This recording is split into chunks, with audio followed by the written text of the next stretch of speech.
In the near future, the Mazda CX-5 will see a redesign after 9 model years. So instead of the usual review today, I want to focus on this generation as a whole. Let's talk longevity and let's see how it drives 7 years later. The CX-5 that I'm piloting today has gone a few miles, 136,229 to be exact. So before we talk the common issues, I want to see how this one held up. This has really the same engine that you'll find under the hood of quite a few new CX-5s. It's the 2.5 liter naturally aspirated engine with cylinder deactivation. With 187 horsepower to work with, this still gets up to speed just fine. And there's no funky idle, there's no check engine light. I'm not getting spectacular gas mileage, but I'm also not treating it spectacularly. And my bigger concern here was, would this still shift smooth? Would this still take off smooth? And it does. I mean, this drives like any new Mazda CX-5 that I've driven, and that is saying something after this long. The 6-speed is still reactive too, making the most of its limited ratios when compared to its modern foes. Briefly, if you'd like more fun, detailed car content, consider subscribing and hitting the notification bell. Thank you. I'd also like to thank the generous folks at Royal South Toyota for letting me test drive this old gal, as well as the Royal South Mazda service team for their insight into the CX-5. If you're in the market or need some work done, check them out. One big selling point for a lot of Mazda owners is how they handle, and I like how this drives more than any new CX-50. This has great steering, it's still light, quite communicative. It builds up in weight just perfectly. It still feels well in control. The suspension is maybe showing a little sign of age. Maybe it's not quite as sure-footed as something that's new. And the ride quality here is sure not top of class. You're going to feel more of the road. That was kind of the point with this thing. If you're wanting just something more chill, you should probably just go with that RAV4, even though those kind of have a tendency to get a little bit more bouncy, but they're going to be more forgiving. That was not the top priority of this. It's also worth noting that every new CX-5 now has standard all-wheel drive. It's a good system, and despite that, this is still cheaper than most of its competition too. Taking it up to 65 miles per hour, I am getting some tire noise here. Most likely that's down to midlife rubber and not an actual problem with the car. Overall, it still tracks straight, it feels buttoned down, and suspension clunks and creaks are minimal considering this should have all original parts underneath. I don't want to attribute this to the wrong thing, but it is worthy to note that underneath you're going to find a lot of steel knuckles, steel trailing arms, and just a pretty traditional design. Mazda wasn't skimping and cutting very many corners here. You have independent rear suspension too, unlike most of their new products in this price range. Maybe those things won't make the biggest difference in the world, but it's the attention to detail that I care about, and at least driving this example, I've been pleasantly surprised with how well this still drives. I will say the brakes are a low point. I just feel like I have to put in more effort to get the car to stop than I think I would prefer. Now, what about the exterior of this car? So we'll address one common problem, which is paint chipping. I don't really see a whole lot of that, at least on the front end, but this one in particular does look like it's been attacked by that Australian bird with a big forehead. There's a lot of gouging, there's scratches. Maybe this example isn't the best to judge on how well the exterior of these things holds up, but the interior really doesn't look bad at all. I mean, the only thing I'm seeing is a misalignment on the glove compartment door, but that almost looks like someone bent a bracket maybe. Other than that, I mean, driving this on a kind of torn up road, there are maybe slight rattles here and there, but nothing loud. Though I guess while I'm pointing out noises, I do hear what I think is maybe like a fuel pump. Something's whirring, and you can really hear it for roughly 30 seconds after I shut off the car. That's probably the biggest thing that I'm noticing. Now, the interior itself, I think it comes with a good sense of quality. I'm not seeing excessive fading anywhere. The seat, the driving position is a bit uncomfortable, especially for taller people. The infotainment here is the previous one, and it's fine. It's at least very simple, but the unit itself does definitely feel dated. It is slow to react. That gets better after, I think, 2022. I like how all the physical controls here feel. I hope that for a new generation Mazda improves maybe some of the ergonomics of perhaps the cup holders, or maybe increases the rear seat size. For a lot of people, there's going to be enough space, but it is smaller than every other competitor, so it's worth noting. The trunk, I actually think, is very usable. You have a 40-20-40 split rear row, which is something that you don't see all that often here at this price point. I think the CX-5 does a great job of doing what Mazda does best, but implementing it in a way that's sensible for a lot of people's lives. And I think that's why this does so well. I'm also pretty impressed with how this thing is held up. In fact, I want to go down the list of repairs that this has needed, at least according to the Carfax, over the course of its life. Purge valve. I'm not joking. That's the only thing that I'm seeing on the Carfax is the purge valve. Everything else is maintenance items, and yes, there is the probability that someone did do DIY stuff. That's for sure. That could have happened. And we also need to consider that this is just one car. That doesn't mean that every car is perfect. So now we need to talk about the common issues. What are you most likely to see? Well, if you just look on the internet, it's going to get very confusing very quick, because you'll just look at it and think, there's a cracked head, the transmissions are falling, oh my god, the infotainment! I actually went and talked with both a Mazda service advisor and a master technician who had worked at this Mazda dealership for 30 years. He gave me quite a bit of advice, and we had a lengthy conversation, so I'm going to relay some of that information over to you. And we'll also go through from a wider standpoint what consumers are running into. So all the cars that are coming to the US are based on Mazda's 2.5 liter Skyactiv inline 4. Most of them are going to be naturally aspirated. However, there's two main versions that you're going to see.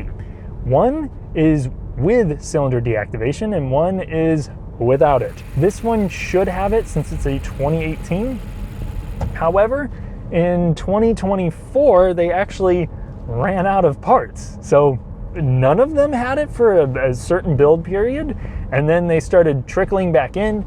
Currently, for the 2025 model year, if you have a carbon edition and up, the naturally aspirated engine will have cylinder deactivation. This matters, and here's why. So, talking with the master technician, one of the most common engine problems, if not the most common engine problem that they've been encountering lately, is a timing cover leak.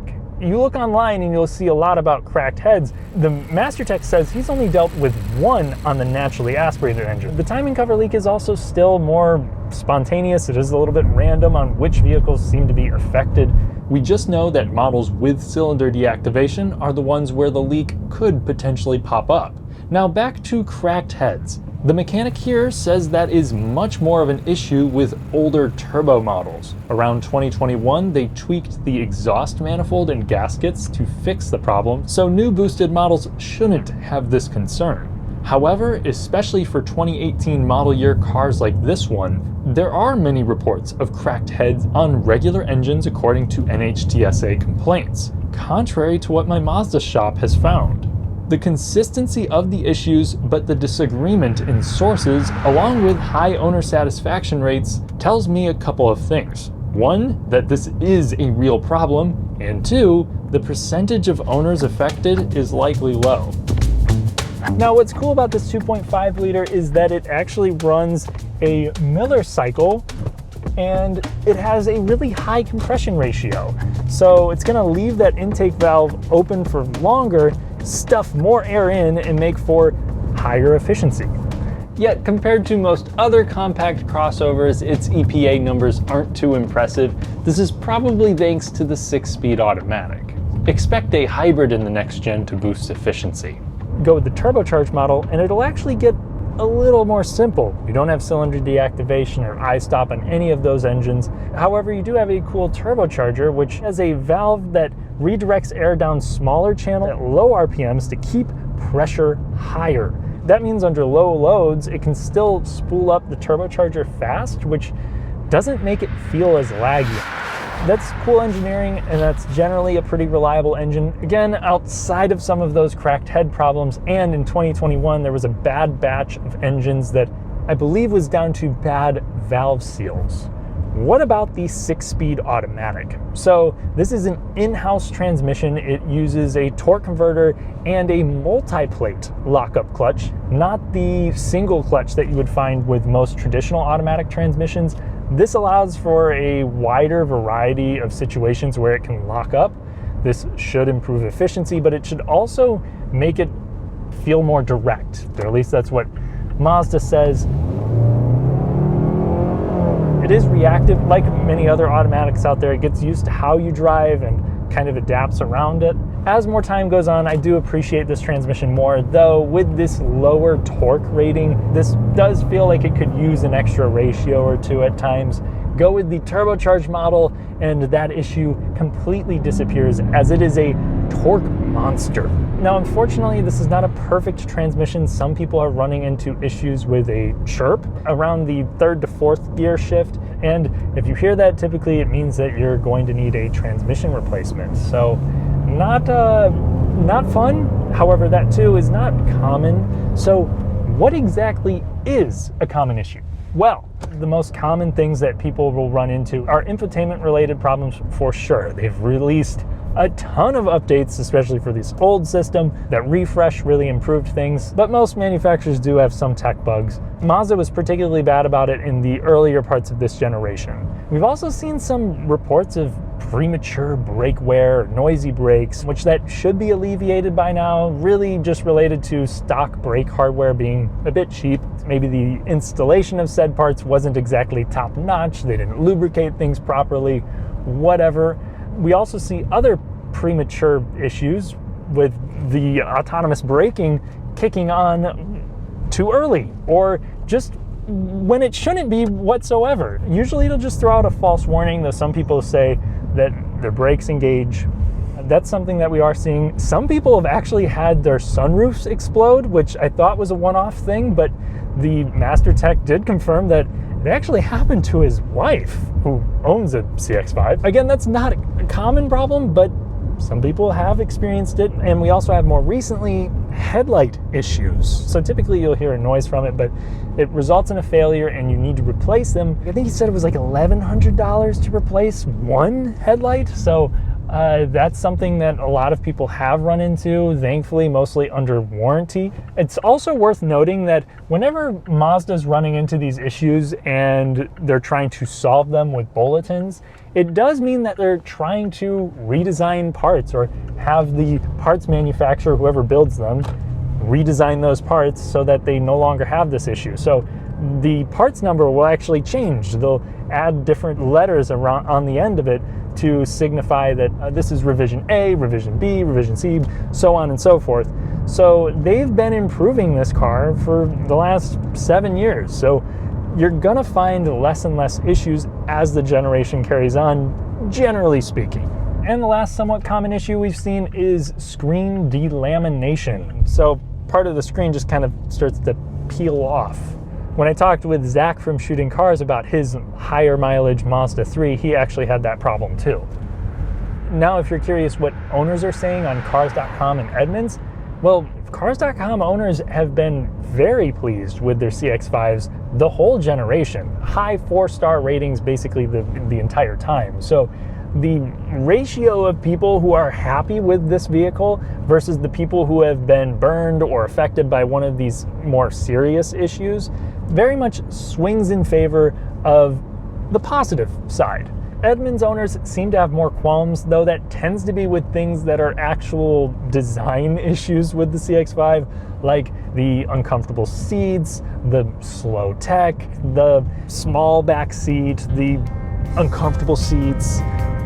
Before we slap the seal of rock solid on the CX-5, I think we need to see how that timing cover and cracked block issue are resolved or develop over the coming years.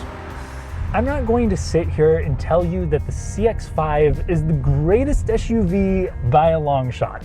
For some people, it will be because it places such a high value on the driving experience, but I mean, there are drawbacks. I think for a lot of people who just want transportation, they're gonna maybe be a little bit more comfortable with something like a Forester RAV4 CR-V.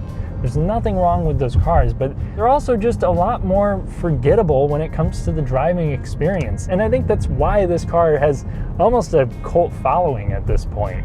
But I also think the quality and the effort that Mazda put into this CX-5 is going to continue to earn them more repeat customers because of how well they age. This car, just looking at it from the outside, was not babied, but this still feels like a car that I would trust.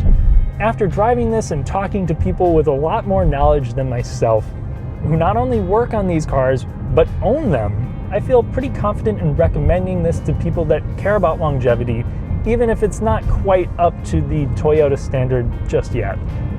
Thanks for watching. And thank you to my channel members for helping me improve my videos. Consider joining for additional content. I'll catch you in the next one.